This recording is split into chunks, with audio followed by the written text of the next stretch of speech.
extraídas de un montón de escombros y todas calcinadas. Y Tobías el amonita, que estaba a su lado, añadió: déjalos que construyan, bastará que suba un zorro para hacer que se desmoronen sus murallas de piedra. Escucha, Dios nuestro, cómo somos despreciados, que sus ultrajes recaigan sobre sus cabezas y entrégalos al desprecio de una tierra de cautiverio. No encubra su iniquidad, no encubra su iniquidad, y que su pecado no se borre de tu presencia, porque han agraviado a los constructores. A pesar de todo, trabajamos la reconstrucción de la muralla, que fue enteramente restaurada hasta media altura. El pueblo, en efecto, se había tomado la obra muy a pecho. Ujú. Bien, Emiliano, muchas gracias. Como hemos escuchado, hermanos, miren el tema a qué punto llega. Las personas que se oponen a esta obra de los ya judíos se refieren de manera, ¿no?, muy fuerte. Dicen, harán revivir esas piedras extraídas de un montón de escombros y todas calcinadas. Y luego dice, bastará que suba un zorro para hacer que se desmoronen sus murallas de piedra. O sea, el tema es oponerse por la vía legal, por la vía administrativa y hasta por la vía del orgullo. O sea, les dan hasta en el suelo.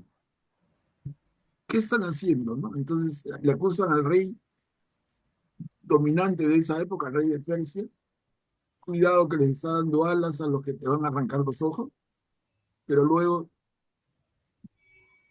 también, eh, de manera directa, tocándoles el amor propio. Y por eso el segundo párrafo: escucha, Dios nuestro, cómo somos despreciados.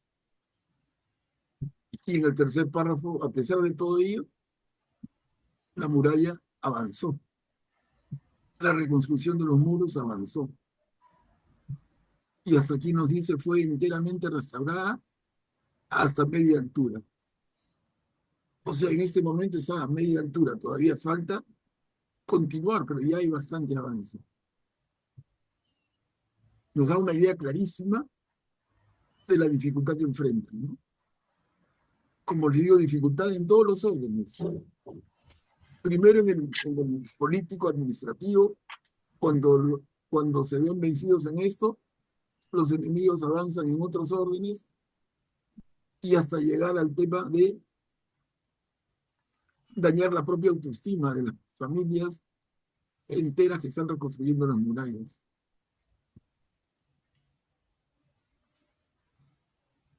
¿No? ¿Algún comentario, hermanos?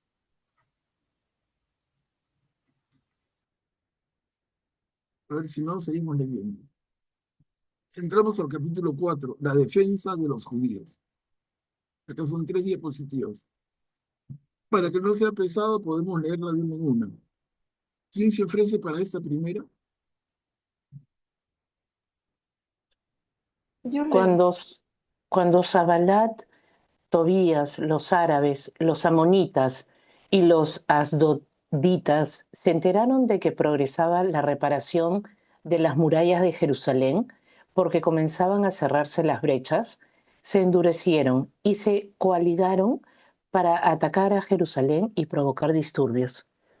Entonces invocamos a nuestro Dios y montamos guardia de día y de noche para protegernos de ellos. El pueblo de Judá decía: flaquea la mano de obra y hay demasiados escombros. Así nosotros no podremos reconstruir la muralla. Nuestros adversarios decían: no sabrán ni verán nada hasta que irrumpamos en medio de ellos. Entonces los mataremos y pondremos fin a la obra. Y cuando llegaban los judíos que vivían cerca de ellos, nos repetían insistentemente: van a atacarlos desde todos los lugares donde habitan. Yo aposté entonces a mi gente en las partes bajas, por detrás de las murallas, en los puntos desguarnecidos, disponiendo al pueblo por familias, con sus espadas, sus lanzas y sus arcos. Al ver que tenían miedo, me levanté y dije a los notables, a los magistrados y al resto del pueblo: no les tengan miedo. Acuérdense del Señor grande y temible, y combatan por sus hermanos, sus hijos, sus hijas, sus mujeres y sus casas. Gracias, María Claudia.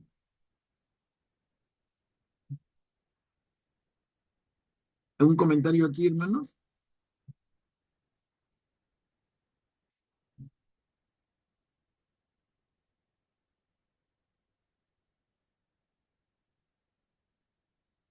Miren cómo el tema es no solamente que ya es tremenda tarea la reconstrucción, sino también como tener puntos de vigilancia, ¿no? Y vamos a seguir leyendo en ese sentido. La segunda diapositiva, ¿quién puede leer?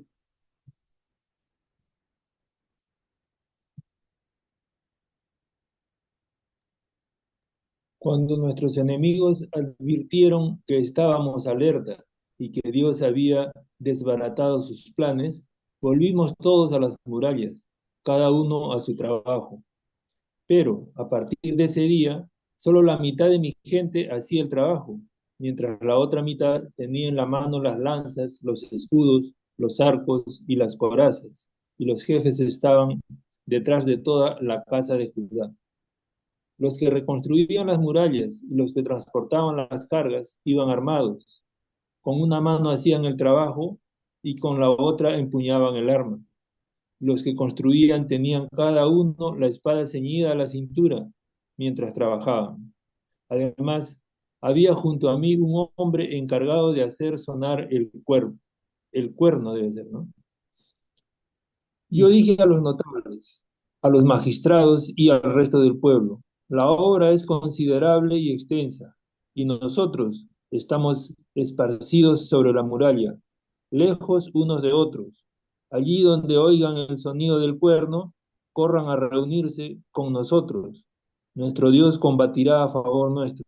Así hacíamos el trabajo mientras una mitad empuñaba las lanzas, desde que despuntaba el alba hasta que aparecían las estrellas. Bien, Graciano.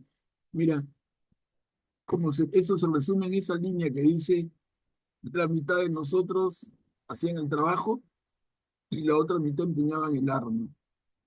O sea, una dificultad adicional. No es que todos pudieran ser mano de obra para la construcción, tenían que repartirse mitad y mitad. Unos en la labor de construcción y otros en la labor de vigilancia y defensa. Más complicado. Y terminamos, tú mismo, Graciano, ¿puedes leer este pedacito que falta? Claro, en aquella oportunidad dije también al pueblo que cada uno con su servidor pase la noche en Jerusalén, de noche para montar guardia y de día para trabajar. Pero ni yo, ni mis hermanos, ni mi gente, ni los guardias que me seguían, nos quitábamos la ropa, y cada uno llevaba el arma en su mano derecha. Bien, Graciano. Queda claro lo que está pasando, ¿no? Creo que sabe más de mi parte decir alguna palabra. Pero lo que sí nos lleva a reflexionar, esto cómo se extiende hasta nuestro momento en la vida de fe. Porque así como el pueblo está reconstruyendo las murallas de Jerusalén en ese momento y tienen que estar con una mano trabajando y con la otra ciñendo el arma, eso un poco es un llamado para nosotros. ¿Cómo vivir nuestra vida? Miren, no sé si se dan cuenta de la relación. ¿Cómo vivir nuestra vida? Atentos y vigilantes. Palabras que ya el Nuevo Testamento Y Jesús mismo nos va a advertir. Estén atentos y vigilantes. Miren, y acá qué lindo relato en la reconstrucción de los muros de Jerusalén, en lo que va a ser la etapa del segundo templo,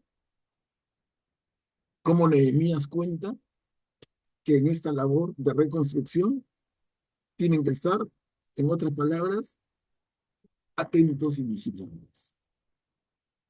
Se ve clara la relación, ¿no? Sí, Guillermo.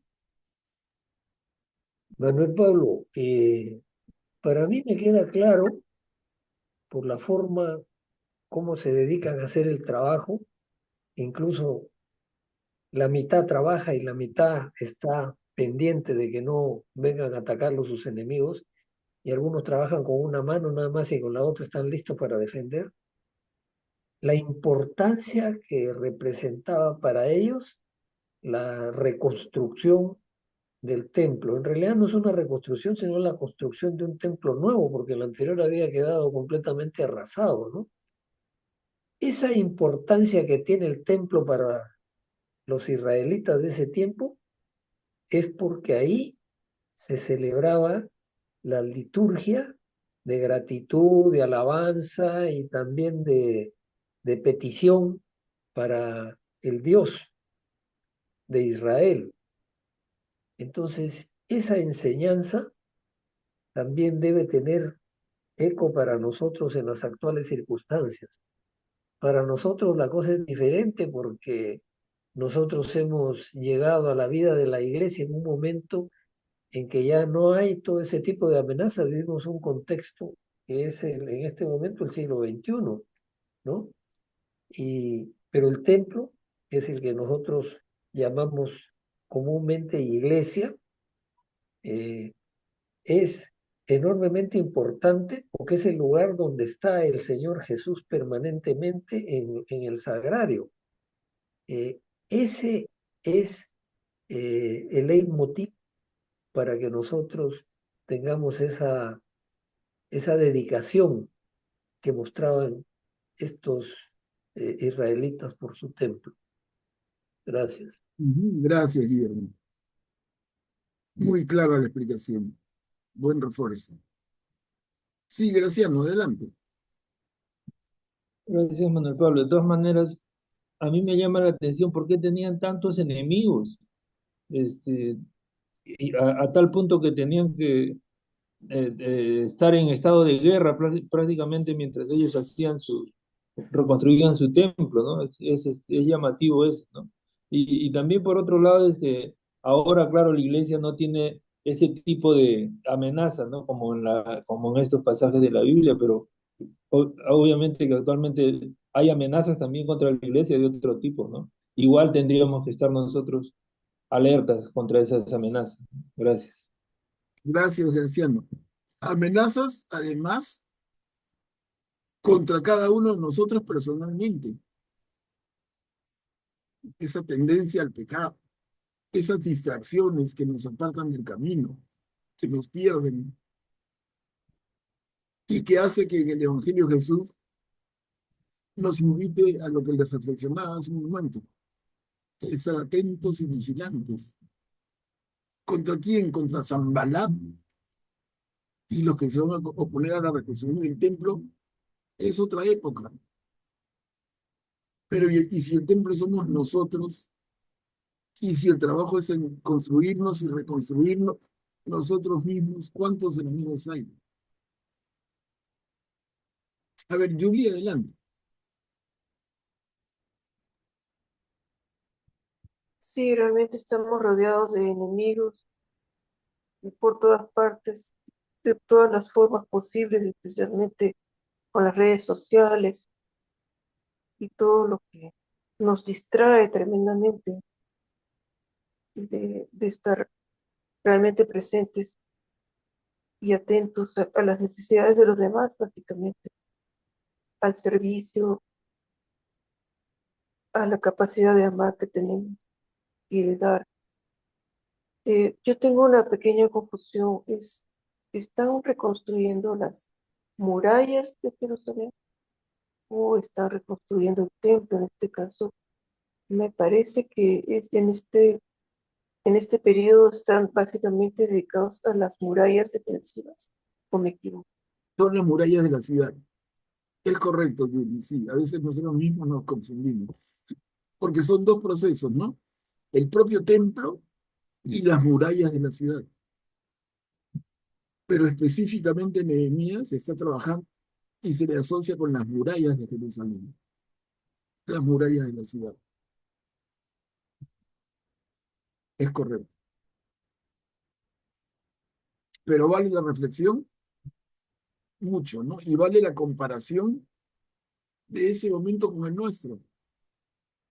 Es diferente, pero no tiene elementos parecidos. Y no deberíamos nosotros estar en esa misma actitud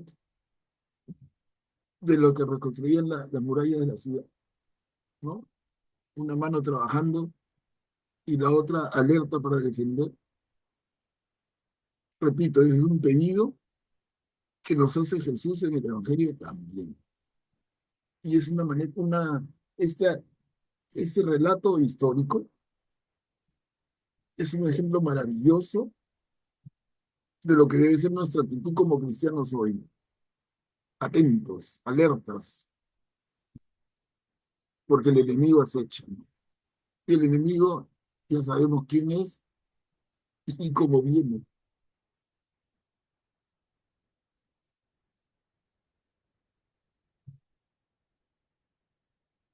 A ver, estamos claros. Avancemos entonces. Miren, ese es otro ángulo del mismo problema.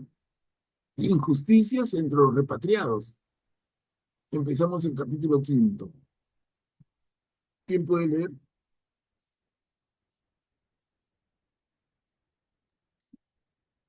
Entre la gente del pueblo y sus mujeres se levantó una gran protesta contra sus hermanos judíos. Había algunos que decían, tenemos que entregar en prenda a nuestros hijos y nuestras hijas para conseguir trigo con qué comer y vivir. Otros decían, tenemos que empeñar nuestros campos y nuestras viñas para obtener trigo en medio de la escasez. Y había otros que decían, hemos tenido que hipotecar nuestros campos y nuestras viñas para pagar el tributo al rey. Ahora bien, nuestra carne es como la carne de nuestros hermanos, nuestros hijos son como los de ellos. Sin embargo, nosotros tenemos que someter a esclavitud a nuestros hijos y nuestras hijas, y algunos de nuestras hijas ya han sido sometidas, y no podemos hacer nada porque nuestros campos y nuestras viñas pertenecen a otros. Gracias, Juanina. Miren, hermanos, aquí cómo Nehemías nos pone en la circunstancia de lo que está pasando. No solamente entonces son enemigos externos que hacen lo indecible para que no avance la reconstrucción de las murallas, la reconstrucción de Jerusalén. Pero hay un problema interno también. Diríamos, hay un enemigo interno. ¿Quién lo puede resumir? ¿Quién puede resumir haciendo palabras en dos líneas? ¿Quién es ese enemigo interno y por qué?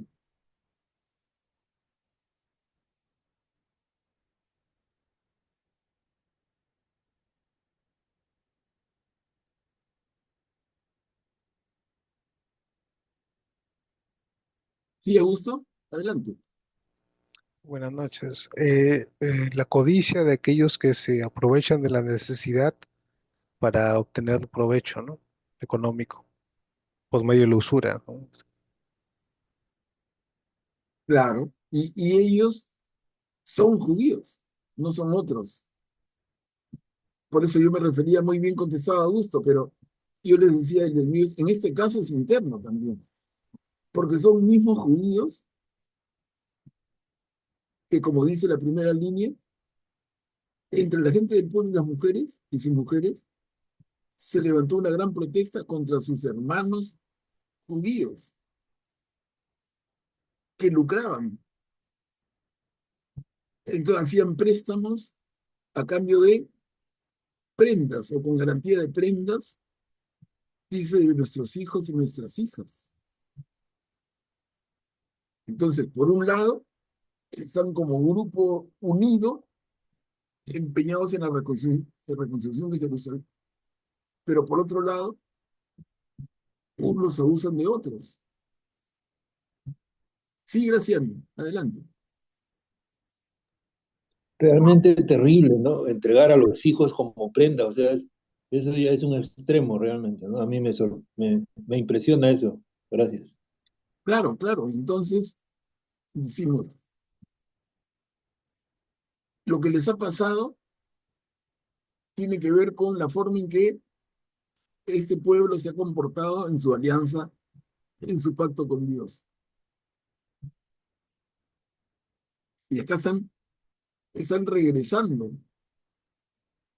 Y en su regreso, regresan las injusticias también. Uno se pregunta, ¿quién ha aprendido? Los babilonios le sacaron la mugre.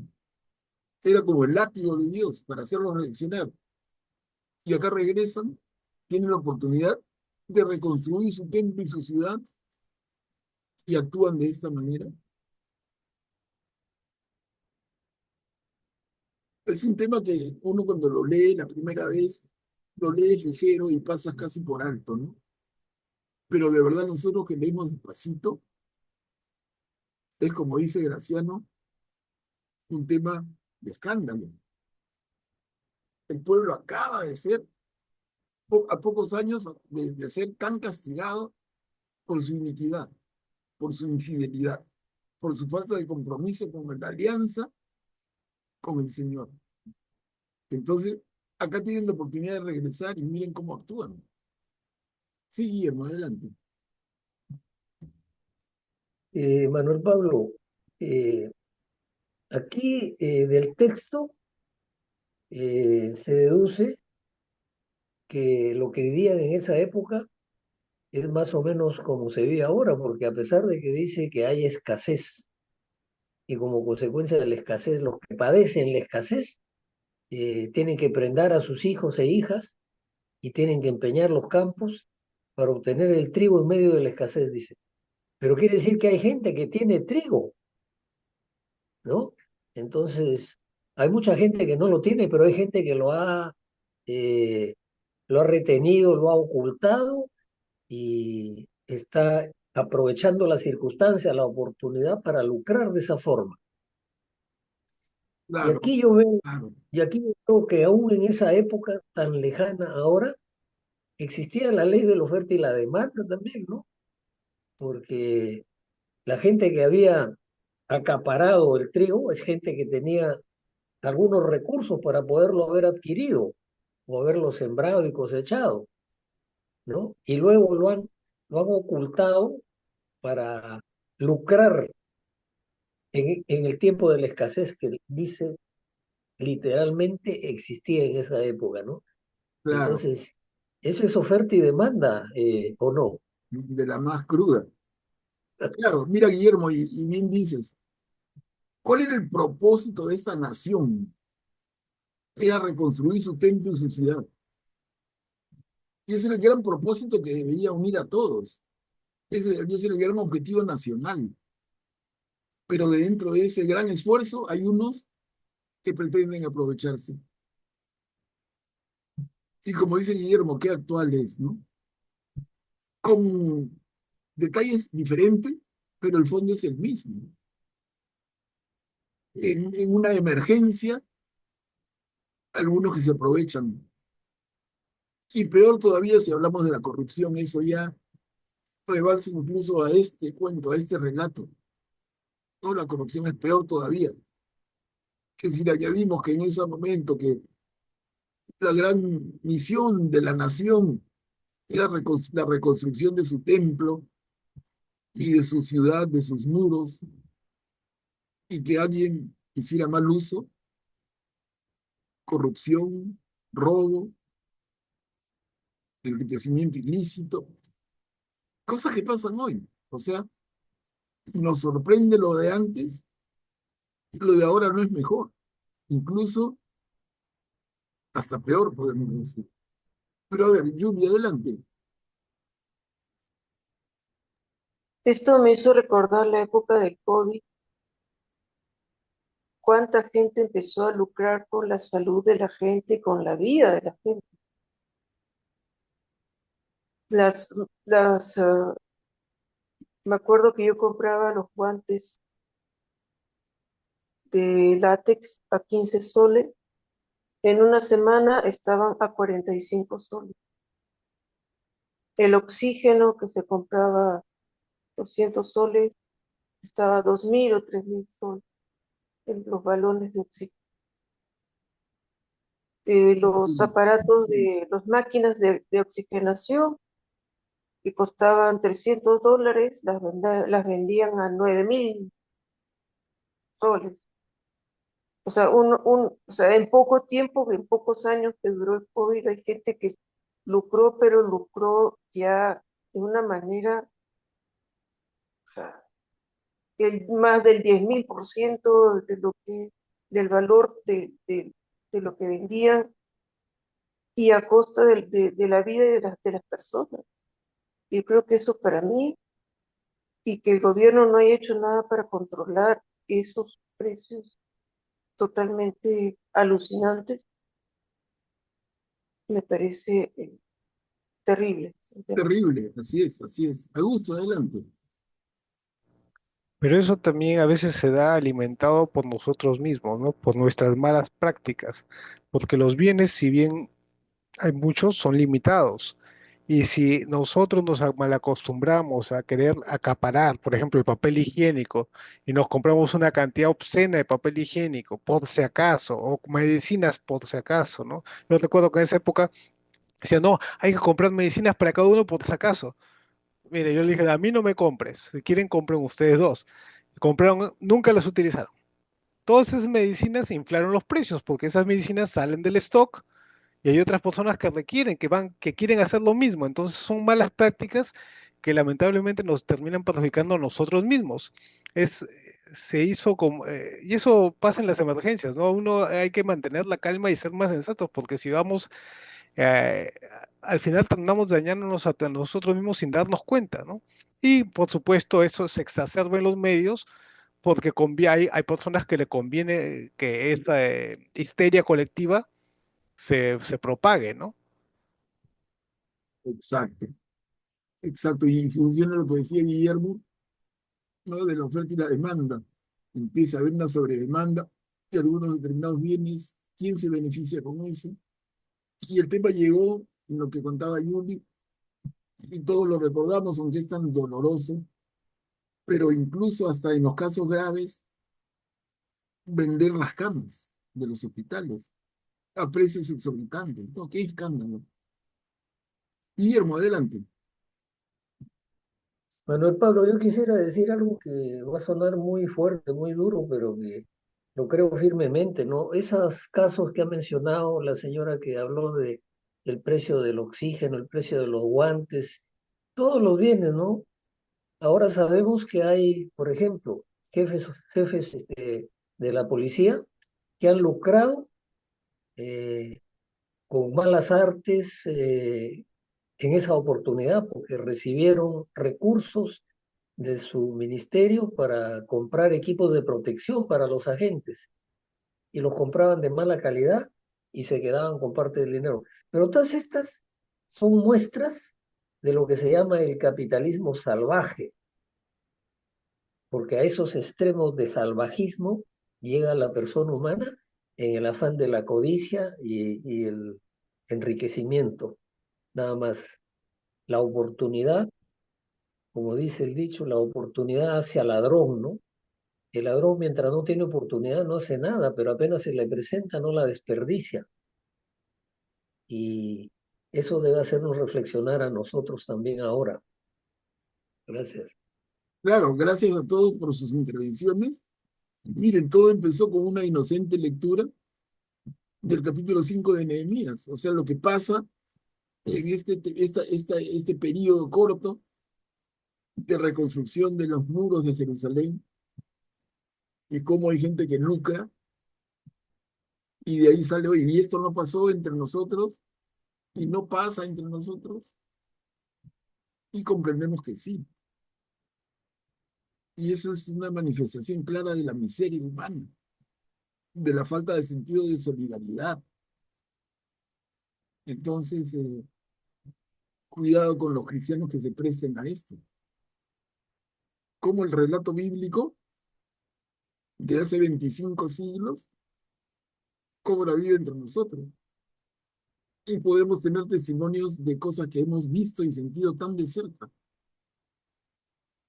Ahora, esto que pasa entre los judíos, Nehemías no se hace loco. O sea, Nehemías nos cuenta lo que pasa, pero vamos a ver qué hace.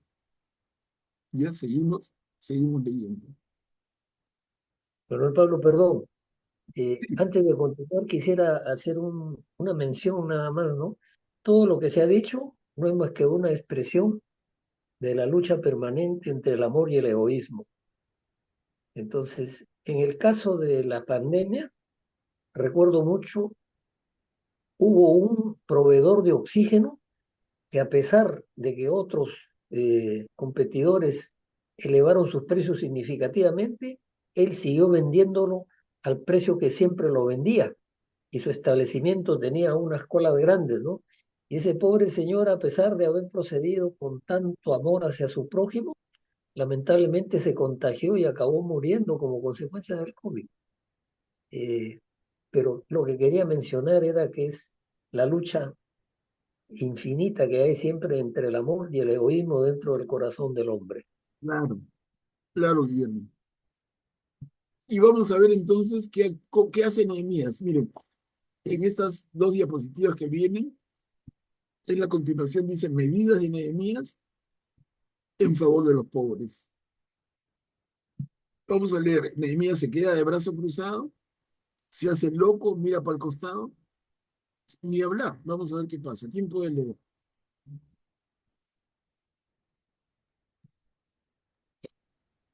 Yo Yo sentí, sentí, adelante, adelante. yo sentí una gran indignación al oír su queja y sus palabras. Y después de haber deliberado conmigo mismo, dirigí un reproche a los notables y a los magistrados, diciéndoles, ustedes imponen una carga a sus hermanos. Luego convoqué contra ellos una gran asamblea y les dije, nosotros, en la medida de nuestros recursos, hemos comprado a nuestros hermanos judíos que habían sido vendidos a las naciones. Y ahora son ustedes los que venden a sus hermanos y ellos son vendidos a nosotros mismos. Todos quedaron callados, sin encontrar qué responder. Yo seguí diciendo, lo que ustedes hacen no está bien. ¿No deberían vivir en el temor de nuestro Dios para evitar el desprecio de los paganos, nuestros enemigos? También yo, mis hermanos y mi gente les hemos prestado dinero y trigo. Condonemos esa deuda.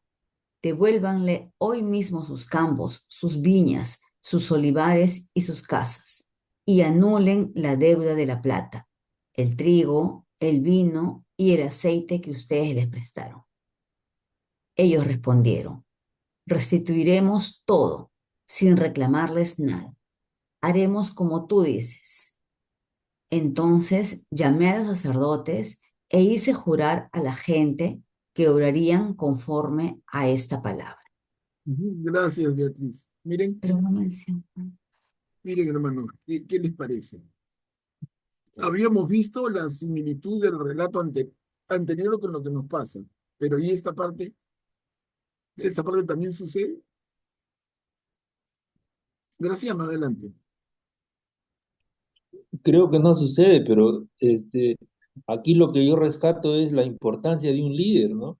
Que le dé buenas ideas, que guíe bien a un grupo de gente, ¿no? Este Nehemías, al ver toda esa injusticia, los hizo cambiar de opinión y prácticamente los obligó a ir por el buen camino, ¿no? Gracias.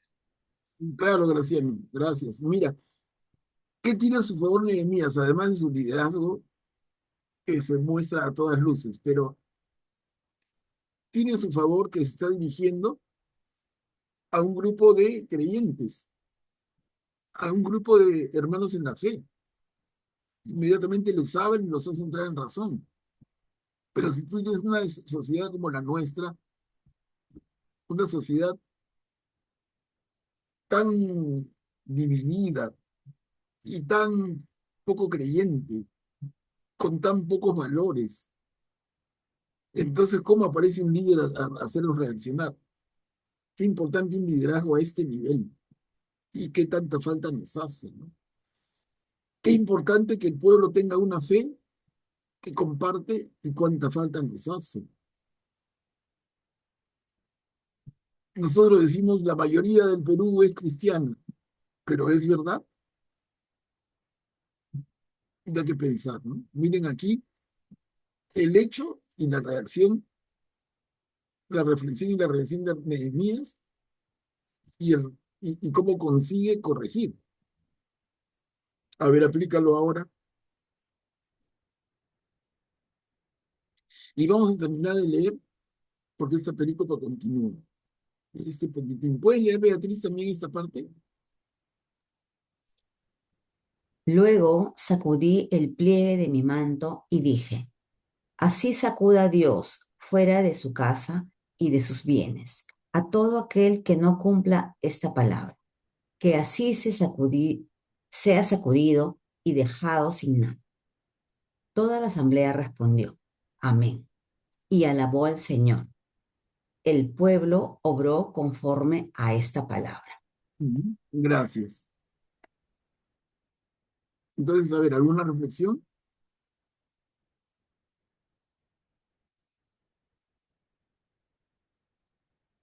Hemos visto primero, y ya lo comentamos, hemos visto el pecado y luego la reparación, ¿no? El arrepentimiento y la reparación.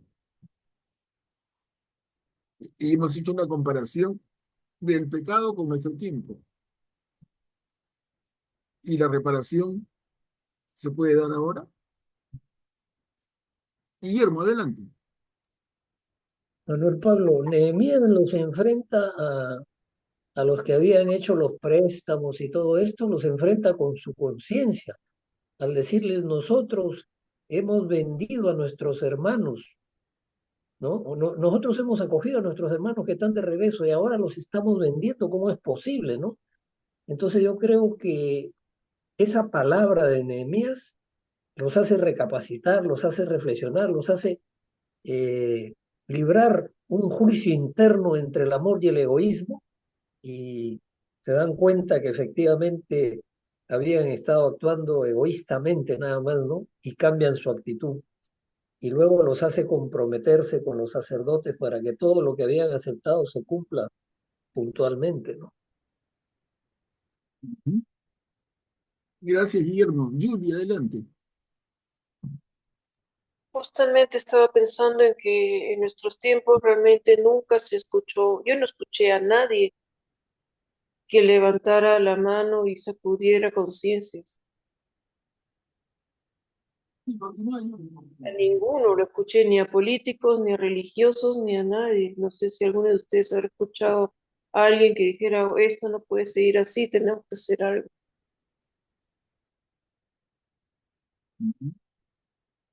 Un tremendo punto, ¿ah? Un tremendo punto de reflexión. Augusto, adelante. Bueno, pero sí se escuchan, digamos, quizás no en temas así mayores, o sea, de guerras, ¿no? Pero aunque también yo creo que sí, sí se da, ¿no? Pero quizás no son tan publicitados, ese es el problema, ¿no? Por ejemplo, el obispo de Jerusalén, ¿no? Cuando habla en contra del statu quo, ¿no? De las opiniones, ¿no? Y habla a favor de, digamos, de que no haya más muertes, ¿no? De palestinos en la Franja de Gaza, ¿no? Y que se debe restaurar la paz ¿no? Y, o bueno, o incluso en la radio, ¿no? Radio María, ¿no? El programa de Obispo Munilla, cuando denuncia, cuando el gobierno hace algo en contra, que va en contra de la fe o recorta las libertades, ¿no? Religiosas. Y en fin, hay líderes que sí muestran, ¿no?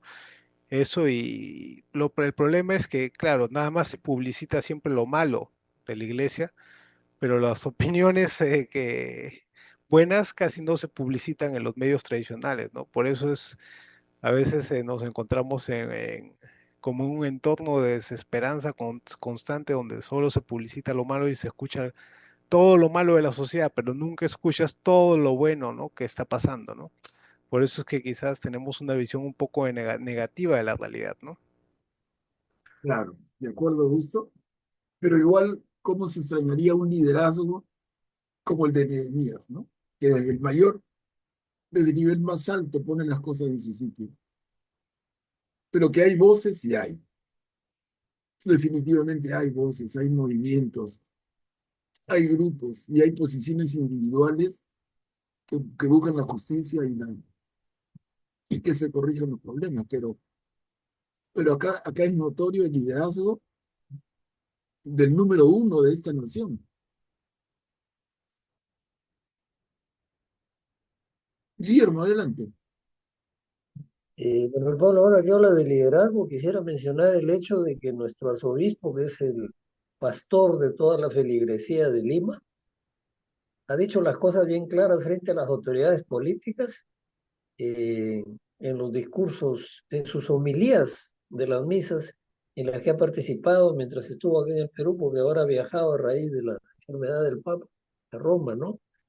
Entonces él como líder espiritual de todos nosotros los cristianos católicos de Lima, se ha expresado claramente, de manera que, o sea, ha hecho denuncias proféticas, como se llaman, eh, no se ha quedado callado, y eso es lo que yo quisiera resaltar ahora.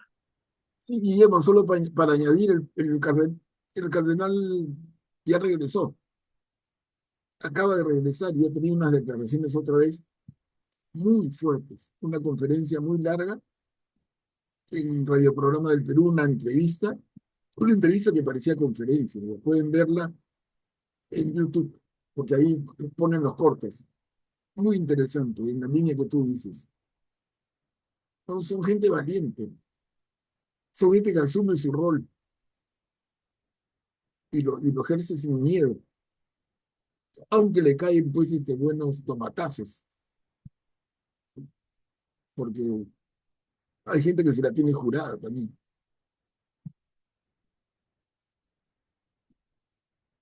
Y como sucede en este relato de Nehemías, la gente que se la tiene jurada está del lado de dentro de la iglesia.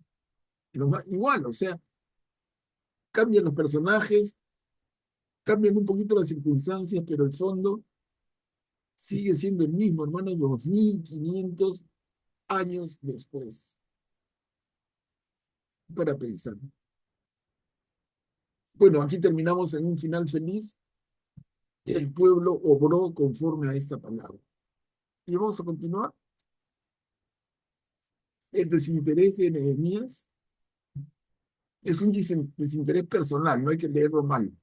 Lo vamos a entender luego, pero no es que sea un apático, no, al contrario.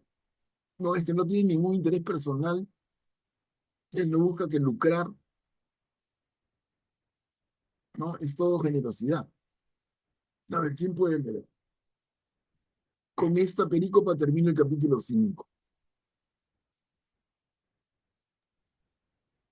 Además, desde el día en que se me designó para el cargo de gobernador en el país de Judá, desde el 20º hasta el 32º año del rey Artajerjes, es decir, durante 12 años, ni yo ni mis hermanos comimos del impuesto debido al gobernador. Los primeros gobernadores que me habían precedido grababan al pueblo, exigiéndole cada día pan y vino por valor de 40 ciclos de plata, y también sus funcionarios tiranizaban al pueblo. Yo, en cambio, no obré de esa manera por temor a Dios. También trabajé personalmente en la reconstrucción de las murallas, no adquirí ningún campo y todos mis hombres se reunieron allí para trabajar. A mi mesa se sentaban los notables y los magistrados, 150 personas, sin contar los que acudían a nosotros de las naciones vecinas. Lo que se preparaba cada día, un buey, 6 carneros escogidos y algunas aves, corría por mi cuenta, y cada 10 días se traían odres de vino en cantidad. Sin embargo, nunca exigí el impuesto debido al gobernador, porque el pueblo ya debía soportar un duro trabajo. Acuérdate, Dios mío, para mi bien, de todo lo que hice por este pueblo. Gracias, Graciano. Miren, lo importante, ¿no? Y otra vez que actual. Esa es una persona que está en el máximo lugar en la administración pública y no se vale de esa posición. Al contrario, él pone de la suya, dice, ¿no? Lo dice en sus propias palabras. Yo con la mía les daba de comer. Yo no cobraba el impuesto que correspondía al gobernador. Y de mi pequeño patrimonio, yo le alimentaba a mis 150 personas al día, que eran la gente que trabajaba con él. Otra vez un ejemplo. Otra vez un ejemplo importante, ¿no? Adelante, Augusto. Es otra vez la importancia de una sociedad fiel a Dios, ¿no? La diferencia que puede hacer no solo el líder es una parte importante, pero también el pueblo en sí, ¿no? Cuando el pueblo y el líder están sintonizados y muestran fidelidad a Dios, su misma forma de comportarse en el sistema, por ejemplo, el capitalismo, digamos, un capitalismo bien administrado, en este caso de nosotros, cristianamente administrado, puede obtener bienes inmensos para la sociedad, pero un capitalismo donde Dios no está presente y donde nos creamos nuestros ídolos del dinero, del placer y distorsionamos todo y ya no es la persona lo importante, sino nuestros propios instintos, bueno, entonces termina todo en un desastre, ¿no? Como lo estamos viendo, ¿no? Y esto de las personas que ponen su propio patrimonio se daba aquí en el Perú mismo, ¿no? Hace, digamos, 70 años, los alcaldes no se elegían por voto popular, se elegían entre el pueblo, elegían esta persona, me parece que este debe ser el alcalde porque es una buena persona, iban a su casa y le decían, usted sea alcalde porque nos parece que es. Y yo me acuerdo porque mi abuelo, por ejemplo, le eligieron alcalde, él de su plata puso la luz a todo el pueblo, con su plata, porque no habían impuestos, o sea, los impuestos no alcanzaban para nada, digamos. Y entonces se hacían las cosas había, o sea, pero ¿por qué? Porque había una cultura más, digamos, el cristianismo estaba más impregnado en la sociedad. Ahora que ya la gente ya se ha alejado no completamente, pero en la mayoría de casos casi completamente de Dios, es muy distinta la película, ¿no? Ujú.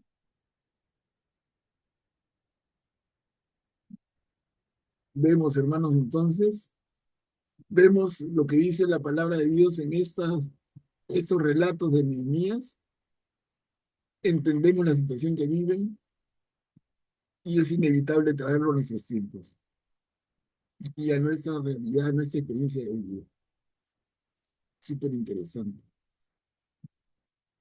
Entramos al capítulo 6. Tenemos dos nuevas diapositivas. Miren, nuevas intrigas contra Nehemías. O sea, vamos viendo avances y dificultades, avances y dificultades. A ver, acá hay nuevas dificultades. Nuevas intrigas contra Nehemías.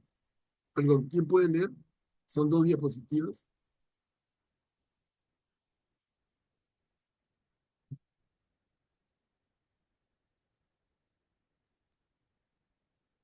Cuando Zambalat, Perdón.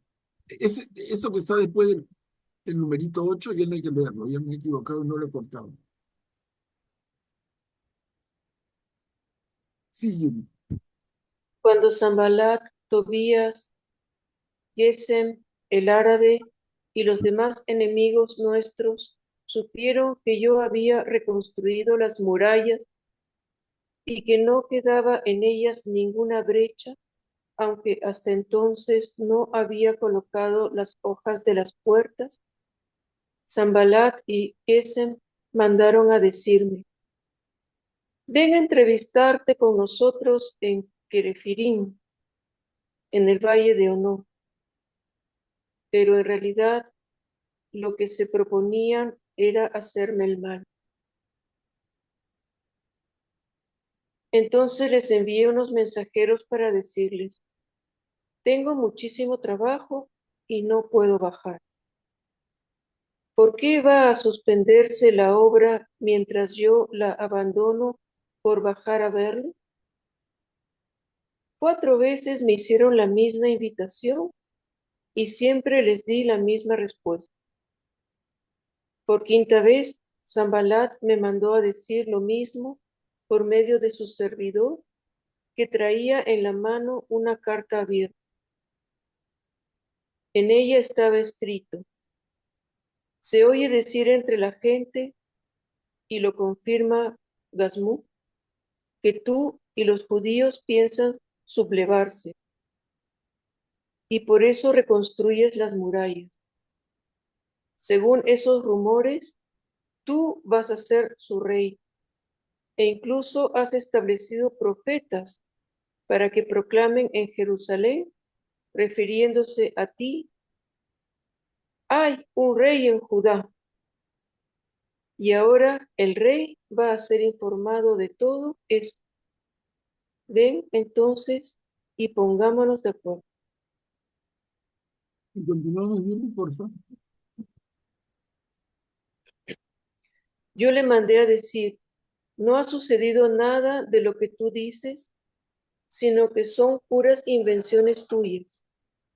En realidad, lo que ellos querían era intimidarnos, pensando: sus manos se cansarán de trabajar y la obra no se realizará. Y ahora, Señor, fortalece mis manos. Entonces fui a la casa de Semaías, hijo de Delaías, hijo de Mehetabel, que se hallaba impedido, y él dijo: encontrémonos en la casa de Dios, en el interior del templo, y cerremos sus puertas, porque van a venir a matarte, y esta es la noche en que vendrán a hacerlo. Yo repliqué: ¿va a huir un hombre como yo? ¿Y qué hombre de mi condición podría entrar en el templo y permanecer con vida? No entraré. Yo había reconocido en efecto que no era de Dios el que lo había enviado. Si había pronunciado esa profecía acerca de mí, era porque lo había enviado Tobías. Lo habían sobornado para que yo me dejara intimidar, y obrando de esa manera cometieran un pecado. Así me habrían infamado para cubrirme de oprobio. Acuérdate, Dios mío, de Tobías por lo que hizo, y también de Noadía, la profetisa, y de todos los demás profetas que trataban de intimidar. Gracias, Julie. Miren, hermanos, cómo Nehemías enfrenta tantas cosas, ¿no? Por un lado, organizar al pueblo para la reconstrucción. Por otro lado, para la defensa. Tiene oposición de gente que va a hablar mal y llega hasta el rey de Persia. Él se gana el favor del rey de Persia. Luego, problemas internos entre los judíos, porque un grupo trata de sacar ventaja de esa emergencia y enriquecerse más, ya lo corrige, y ahora estos enemigos que le tienden redadas, ¿no? Ven a conversar, ven, vamos a ponernos de acuerdo.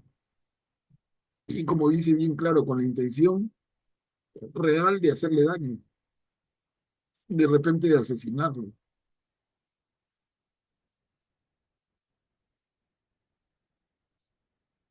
¿Cómo es, no? ¿Cómo es en esta historia el riesgo de la vida de este gran líder, amenazado por todos lados, desde amenazas personales a su vida hasta las tremendas dificultades administrativas, de gestión de decisiones, de enderezar la conducta del pueblo? Nada fácil,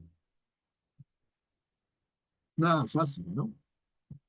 Tú dices, quiero ser un gobernante, mira a qué te sometes, o sea, olvídate de tu vida tranquila, olvídate de llegar a tu casa a las 7 de la noche, olvídate de poner tu cabecita en la almohada y descansar. No, la vida cambia totalmente. Recordemos que Nehemías había sido en la que era en su momento capital del imperio persa, había sido copero del rey, ¿no? Una labor importante, como veíamos, de mucha confianza, pero tranquila, protegida. Y Nehemías renuncia a todo eso para meterse en esto. ¿Qué negocio hizo? Si lo vemos en términos egoístas, no hizo ningún negocio, pero de otra manera, qué gran tarea y en qué gran hombre se convierte y cómo es recordado, qué sentido tuvo su vida. Interesante, ¿no? Interesantísimo me parece.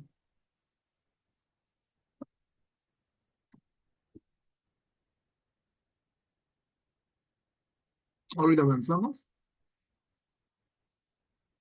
Acá me he equivocado. Acá es una sola diapositiva. Termina el capítulo 6, perdón. Sí, termina el capítulo 6. Conclusión de las murallas. Acá me equivoco también en la letra. Conclusión de las murallas. Con esta película terminamos el capítulo 6.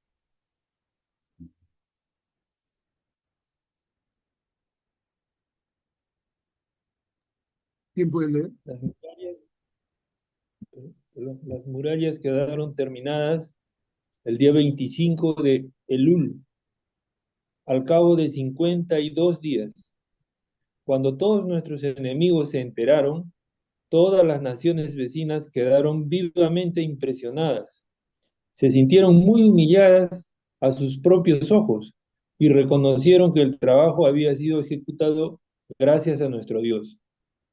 Aún en aquellos días, algunos notables de Judá se carteaban frecuentemente con Tobías, porque estaban ligados a él por un juramento, ya que era yerno de Secanías, hijo de Ará, y su hijo Lohanán se había casado con la hija de Mesulam, hijo de Berequías.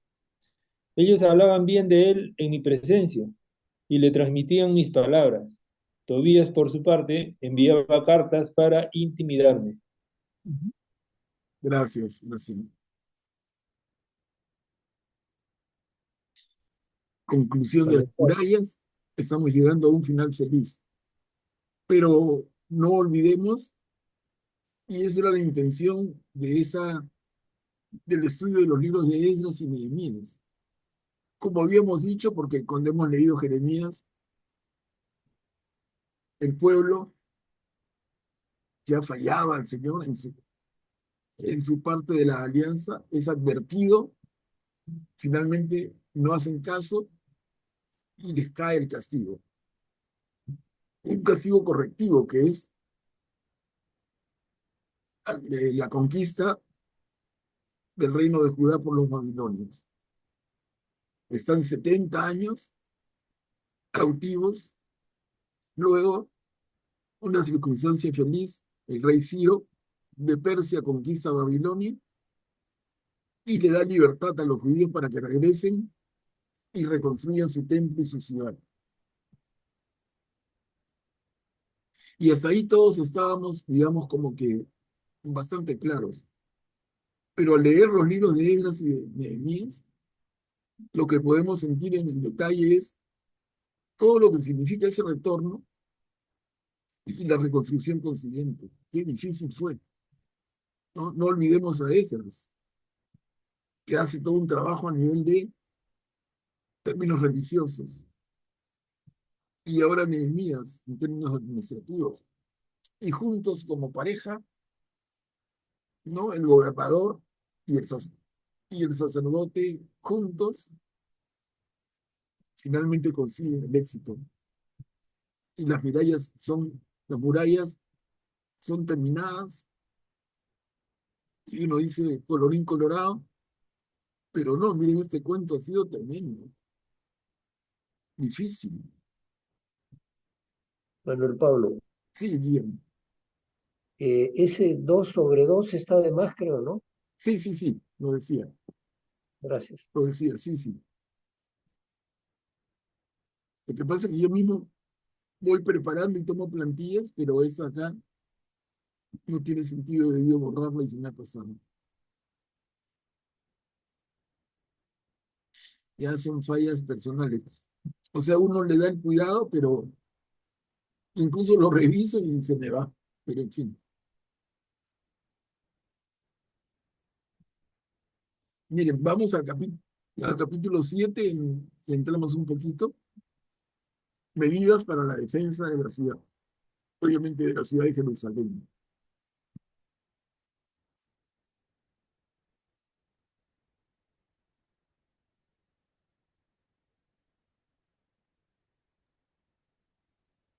Medidas para la defensa de la ciudad. Cuando estuvieron reconstruidas las murallas y yo coloqué las hojas de las puertas, fueron instalados porteros, como así también cantores y levitas. Puse al frente de Jerusalén a mi hermano Hananí y designé a Ananías comandante de la ciudadela, porque era un hombre de confianza y temeroso de Dios, más que muchos otros. Luego les dije, las puertas de Jerusalén no se abrirán hasta que comience a calentar el sol, y antes que se haya puesto, se las cerrará con barras. Además, los habitantes de Jerusalén montarán guardia, cada uno en su puesto, cada uno enfrente de su casa. Lista de los primeros repatriados. Aquí viene una lista larga que vamos a omitir, pero que ustedes pueden consultar en sus Biblias. Pero qué interesante aquí, miren hermanos, si lo leemos otra vez, vamos a notar algo. Y o sea, hay una vacante, por decirlo en términos modernos, hay una vacante de comandante de la ciudadela, ¿no? ¿Quién va a estar al mando y quién va a ser responsable de la ciudad de Jerusalén? Entonces, tú dices, vamos a cubrir ese puesto. Y para ese puesto establecemos una serie de requisitos para la selección del mejor candidato. Miren acá.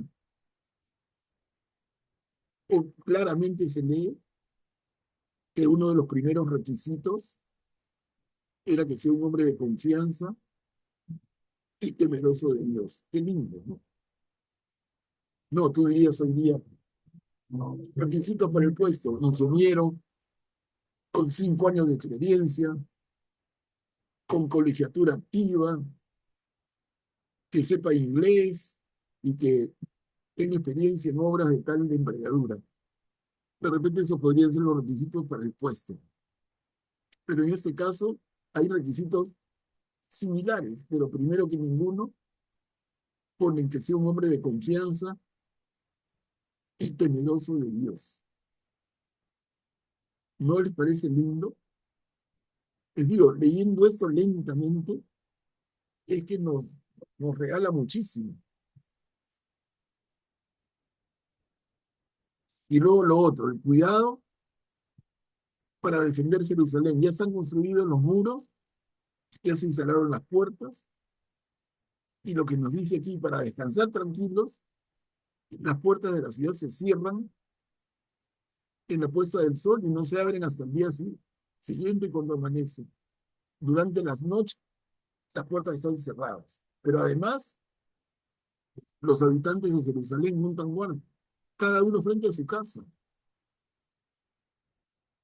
Imagínense como diríamos en términos modernos, ¿no? Dicen defensa civil, responsabilidad de todos.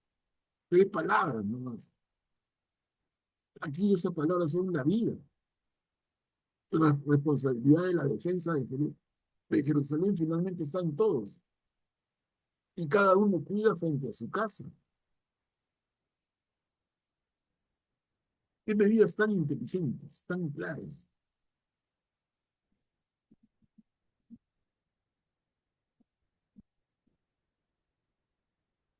Y acá continuamos, miren, capítulo 7, versículos del 4 al 68. Pero yo lo he cortado porque de verdad había una fila de nombres. Es interesante mirarlo, pero leerlo en voz alta son algunos nombres hasta difíciles de pronunciar, ¿no? Entonces vamos leyendo esto. Son 2 diapositivas. Lista de los primeros repatriados.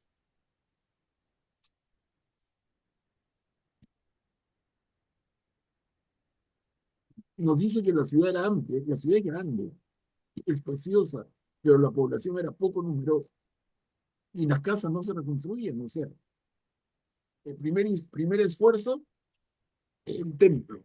Segundo esfuerzo, los muros de la ciudad.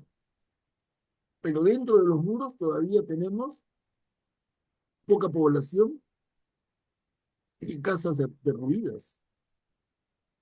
Es otra realidad que enfrentan Nehemías en este momento. Entonces, a ver quién puede leer. Yo lo leo, Manuel. Gracias, bien.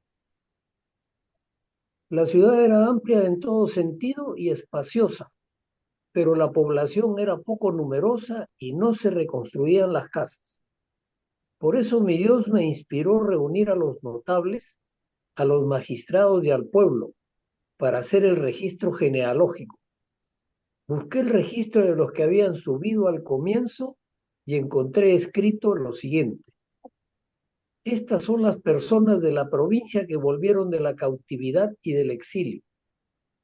Después de haber sido deportadas por Nabucodonosor, rey de Babilonia, volvieron a Jerusalén y a Judá, cada cual a su ciudad. Llegaron con Zorobabel, Josué, Nehemías, Azarías, Rahamías, Nahamaní, Mardoqueo, Bilsán, Misperet, Bigvai, Nehum y Baaná. Lista de los hombres del pueblo de Israel, entre paréntesis, lista de personas, versículos 8 al 59. Total de los empleados del templo y de los hijos de los esclavos de Salomón, 392. Proveniente de Tel Melach, Tel Jarsá, Kerub, Adón e Imer, que no pudieron probar si su familia y su raza eran de origen israelita. Los hijos de Delaías, los hijos de Tobías, los hijos de Necodá, 642.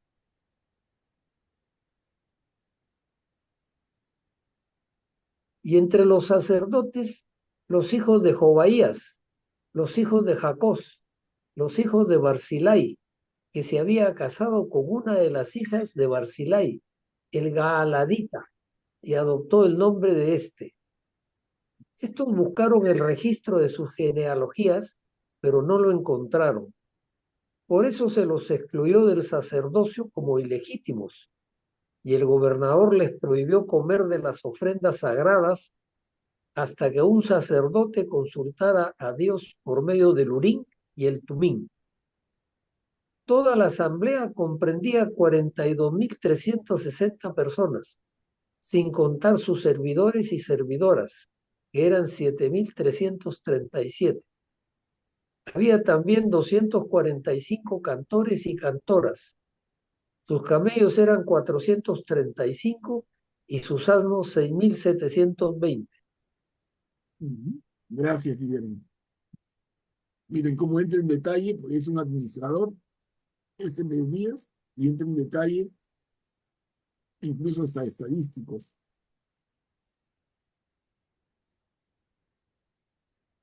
Todo lo difícil, todo el trabajo en este retorno del exilio, en este retorno a Jerusalén. Tremenda chamba. Miren, la hora nos ha ganado. Veamos esto como final de nuestra reunión. Es el final del capítulo 7. Las ofrendas para el templo.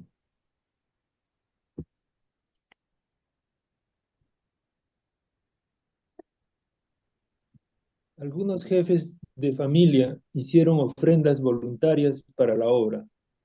El gobernador entregó al tesoro 1000 monedas de oro, 50 copas, 30 túnicas sacerdotales y 500 minas de plata. Los jefes de familia entregaron al tesoro de la obra 20.000 monedas de oro y 2.200 minas de plata. Lo que entregó el resto del pueblo ascendió a 20.000 monedas de oro, 2.000 monedas de plata y 67 túnicas sacerdotales. Los sacerdotes, los levitas, los porteros, los cantores, una parte del pueblo, los empleados del templo y todo Israel se establecieron en sus ciudades. Al llegar el 7º mes, los israelitas estaban establecidos en ellas. Gracias, Graciano. Miren, hermanos, entonces todos los detalles, ¿no? Esfuerzos, oposición, enemigos, problemas internos, problemas de seguridad, y se van logrando las cosas. Y al final de cuentas, templo reconstruido, muros reconstruidos, ahora hay que preocuparnos de consolidar a la población de la ciudad. Y la organización llega a todos los niveles. Tremenda chamba. Bueno, vamos a quedar aquí para comenzar en la próxima semana el capítulo 8. Aquí, no, la lectura pública de la ley, que aquí va a enlazar nuestro libro con el de Esdras. Pero ahí nos quedamos. O sea, hasta el capítulo 7 hemos llegado hoy día.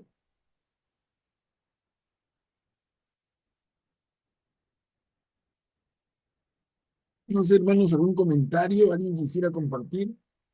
¿Qué les ha parecido esta experiencia que nos narra Nehemías?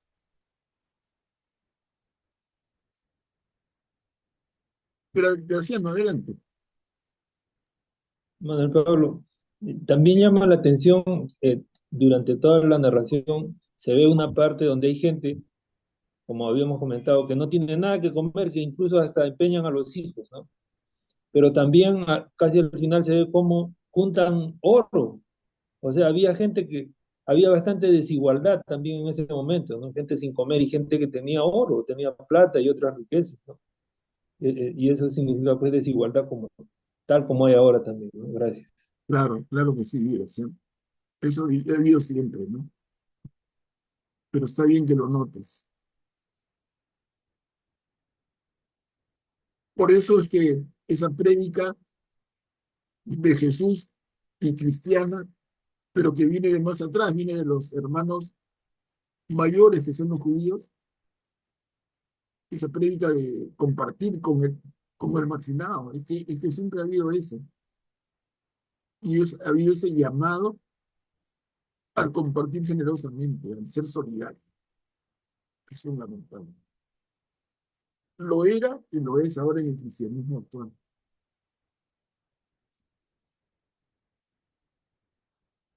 Bueno, hermanos, entonces vamos a quedar aquí, terminando el capítulo 7, ¿no? Y terminemos